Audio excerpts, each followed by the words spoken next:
mas mahalaga kaysa ginto ang salita ng Diyos. Kapag ito ay yung tinanggap, kapatid, hindi ka magkukulang. Bakit? Ano ba ang lumikha sa ginto? Ang salita ng Diyos. Ito ang kayamanang lahat ay under control.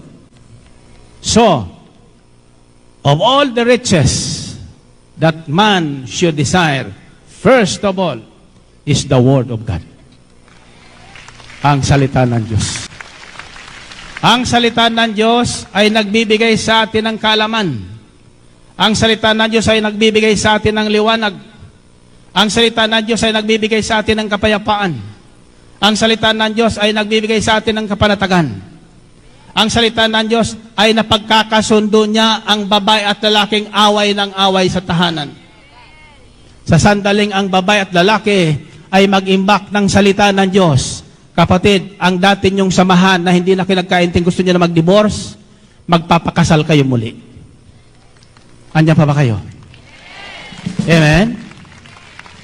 So, ang katugunan sa lahat ng ating kailangan dito sa lupa at sa langit, nasa salita ng ating Panginoon.